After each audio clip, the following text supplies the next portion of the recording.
Practice. We can take a day off.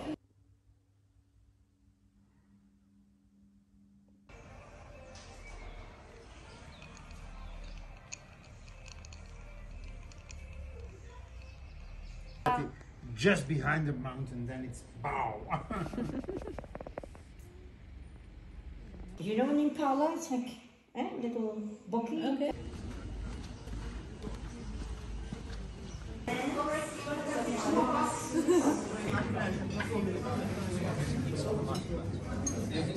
Jag vet inte hur mycket hon får.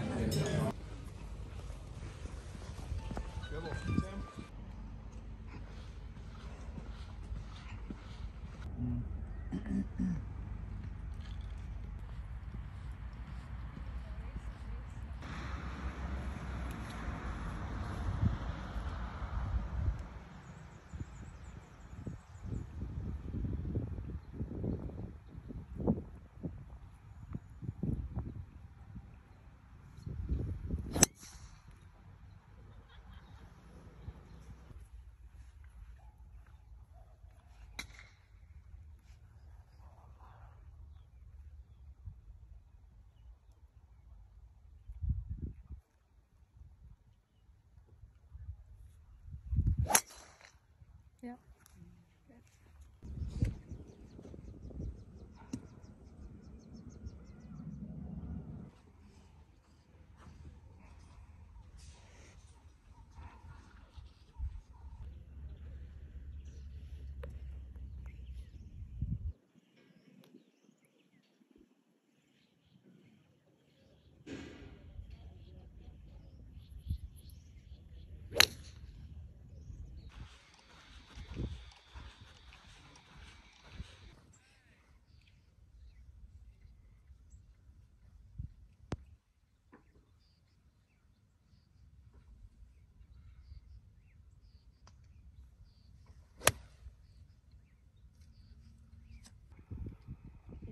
-3. Hold on.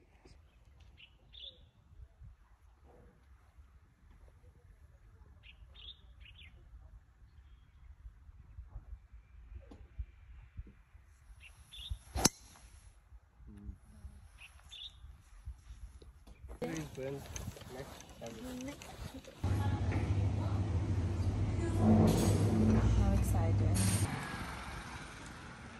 Pro-Am day. Foggy mornings here.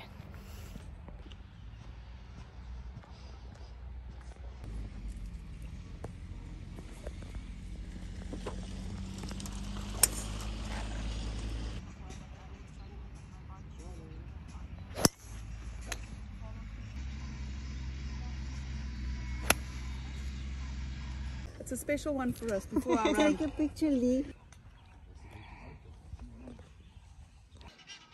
I'm going too fast now, okay?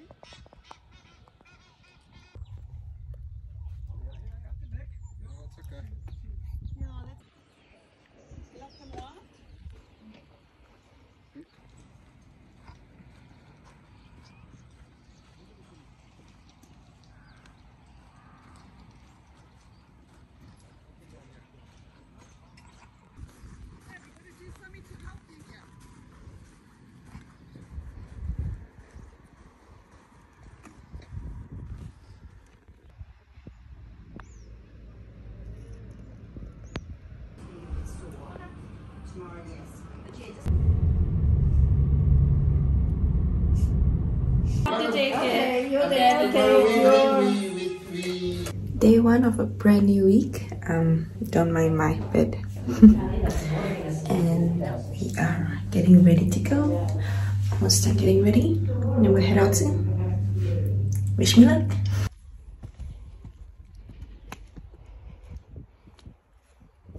We shot 1 over par today, and we've got a super early morning 7:15 tee off tomorrow. So time to get fuel and rest for the night.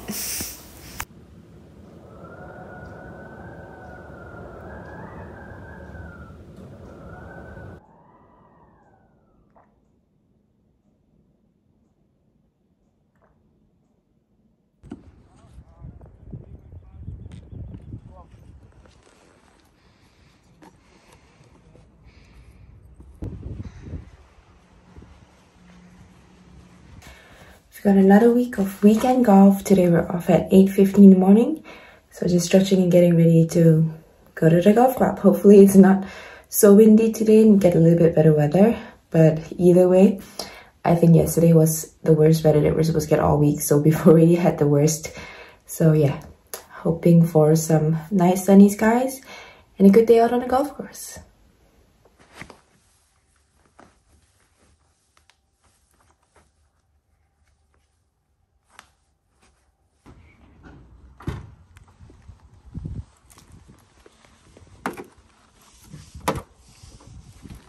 Round 3, it was really weird. We teed off at 8:15 in the morning and it wasn't supposed, like it was supposed to be sunny and reach like 29 degrees today. And then it suddenly got super windy in the middle of our round. And it's so interesting because it's just like, it's Cape Town weather. Like apparently all the locals are like, this is just, it's unpredictable and that's how it is. But it was also just like amazing. My friend and I were talking about how it's like how much golf is also including an element of luck, and like this is a huge like typical example of it. And I thought I'd share this story with you from yesterday. So yesterday, this hole that we played, it's hole 9, it's 400 yards. So yesterday the pin was, first of all, the pin is 56 yards long. So yesterday the pin was 25 on. And every single time I come to this hole, I do not know why, it's already 400 yards, so it's not a short hole. And every single time I come into this hole, there's like, it's not just windy, it's gusting. And the gust is like 25 to 35 miles per hour. So it's gusting, like you can barely stand up and your head's flying off, kind of gusting. And yesterday, so I would say with 25, the pin, it's probably playing about 400 yards, like playing the actual distance of the hole. And when I went there, so I teed off, didn't hit a super great drive, so I was shorter, obviously, and then I had 200 yards to the pin, and the whole time it was just gusting. So I had 201 yards to the pin, 177 yards to the front, with a straight headwind. So I was thinking, okay, I'm just gonna hit a 7-wood to the front of the green. Hit my 7-wood, and there's a creek running through, as you can see here. There's a creek running through the whole place. So I was somewhere here. My 7-wood went here, like it didn't even touch the creek. So my 7-wood maybe went 150 yards. That's how strong the wind was. On a normal, my 7-wood carries 200 yards. So, and then I hit like, so the pin was here. So from here I chipped maybe like 10 feet by over here, and my ball from here rolled almost off the green. So the pin is 25 on. So that means it rolled 10 past. So it rolled more than 70 feet from a gust of the wind. That's how strong the wind was. And then today, so today the pin was playing all the way behind. It was playing 47 on. So it was like further back here. And it was, again, it was not that bad until you walk down my like 7, 8, 9 hole. Suddenly it became super windy again. Came to this hole, started gusting again. So and today was probably playing a bit longer because the pin is further back, but they moved the tee box a bit closer. So it was probably still about 400 yards. But mind you, with that gust of wind, so I teed off. I was somewhere around here. I was past the bunker today. But I had 183 because the pin, like I said, is 47 on. I had 183 yards to the pin, and it was straight gusting into me again, and I had to hit a 3-wood, like 3-wood into this green. On the practice round when there was no wind, I hit like driver 7-iron. So that just shows you like how crazy the wind is. And then like obviously that was my front 9, finished my back 9, came back, did some putting, and then when I was putting, because the putting green is located behind this green, because they moved the tee box forward a bit today, the girls were literally hitting their drives to here because there was no wind. Like basically they had some kind of wedge into the green. Like, isn't that crazy? They're probably hitting a pitching wedge and I'm hitting a 3-wood on the same hole. And it's not that they hit far, it's just because like when I came about, like the wind was gusting. So obviously depending on what hole you're on, when the wind is gusting, it's going to make a huge difference in whether it's helping you or hurting you. So if you're talking about like a 3-club win. Think about it, a 3-club win off the tee and a 3-club win onto the second shot. That's almost like 6 clubs difference, which is probably exactly what happened. So I just thought that was a crazy thing, and I wanted to share with you guys is how crazy this game is that we choose to play, and yeah, and how much we still love it despite it all. So yeah, anyway, tomorrow I have 1 more day to go. We will see what time our tea time is once everyone's done playing, and hopefully get a better day tomorrow and a good round to finish my stint here in South Africa. So I'll probably catch you guys tomorrow.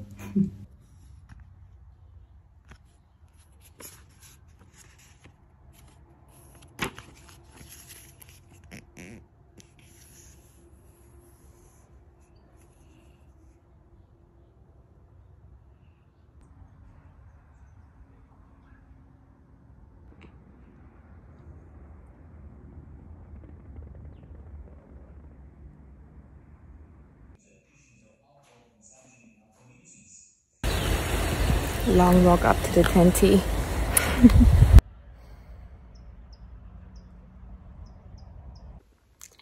So it's been a long 2 weeks in South Africa with 2 tournaments back to back, 4 days a week, and basically literally playing golf every day for the last 2 weeks. So body is definitely feeling it now. Post tournament, feeling like I'm gonna pass out at any moment. So tomorrow I fly home and I am probably going to pass out the whole entire flight. So I'm looking forward to that. And yeah, I will probably do a little recap tomorrow. I shot 2 under today, which was a great way to finish the last day. And we moved up a few places. And yeah, I am going to go to bed because I'm so tired. And I'll see you in the morning before we head to the airport. Good morning, guys. Today we are traveling back home to Malaysia. So we've got a long travel day ahead. And yeah, my 2 weeks here in South Africa is over. And we're gonna head home. I think overall can definitely say it was a successful enough trip. I made both the cuts and I played some decent golf. Definitely piecing it together is important. I would say I haven't really had like rounds where everything was going good, like that I was hitting it decently and putting it decently and having good short game. So for me to not have that really for any of the rounds in the past 2 weeks and still be able to come back, make the cuts and come back with some decent scores, I think that's a good sign. It's just really getting it together. Maybe it's a little bit of the traveling, maybe it's a little bit of body condition from the traveling, maybe it's just from playing for like the past, basically every single day since I've flown in here. But yeah, you know, golf is a weird game where it really just takes a little bit to be off for it to feel like something massive is off, but really could be like 1 degree being off. And obviously for me, someone that plays and practices and trains so much, when something's off, I feel that something is off. So yeah, I'm proud of myself for being able to push through and it didn't feel good, like especially playing in the wind. A Cape Town wind is just something else. I don't know, like the wind here is just, I think, the worst that I've experienced ever. Every single time I come to Cape Town, it's just some of the worst winds ever, and I don't know why. It's like, it's so severe. But yeah, but that's, I mean, I'm happy that I managed to, even not feeling comfortable, playing through it in tough conditions and everything. And yeah, I think that's something that's good and something important to learn. And also just to take away from this event, obviously coming here, playing in these 2 LET events is doing so with the hopes to get a higher ranking, to be able to be re-ranked, to get into more tournaments as the year goes on. So yeah, having made 2 cuts, I've got myself some points, which should definitely put me in a better position to get into events later on in the year. So hopefully I'll be having a couple more trips to Europe this year. Like you guys know, last year I stayed in Asia and basically kept my 3 cards in Asia. So I do have the options to play in those tours and events if I want to, but I want to play in Europe for several reasons. Number one, the ranking points is just better. Like in Europe, I think it's if you make the cut most of the time, you will get world ranking points. Whereas when I play in Asia, it's like you have to finish, for instance, even on the Taiwan tour, which is a really big enough tour. I mean, they have events that are $1 million US, which is bigger than the LET. But for most of the events, you still need to finish like in the top 10 to get world ranking points. And even if you finish 11th, you end up dropping in the world rankings.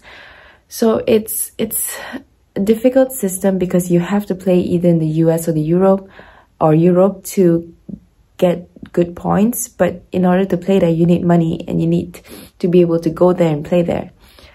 So yeah, it's an investment, but I think that like playing in Asia, even though it's close to home, that's nice. There's only so much unless I go to Korea or Japan, which again, it's so expensive. So I think Europe obviously gives me that opportunity to improve my world rankings as well as compete on, I wouldn't say like it's a better field. There's definitely good players in Asia and in Europe and in America.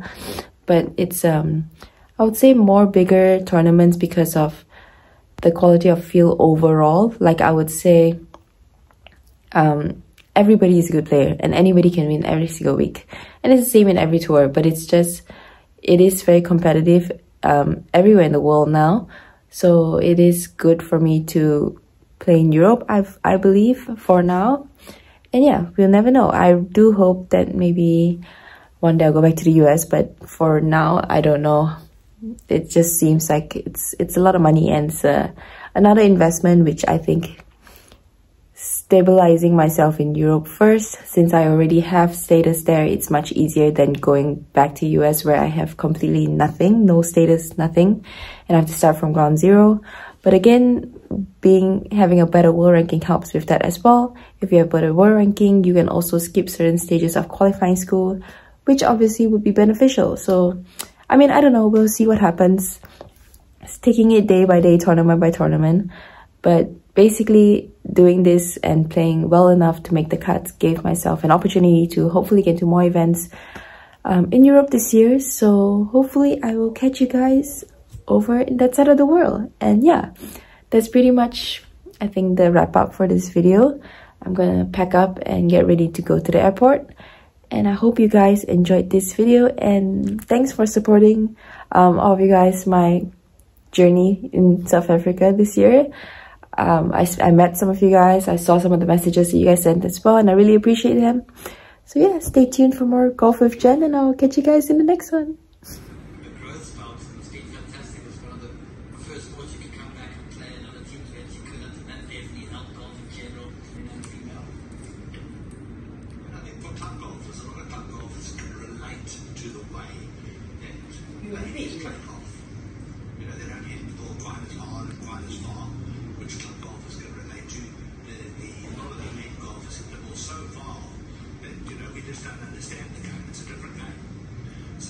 That's what's made watching women's golf on television so popular.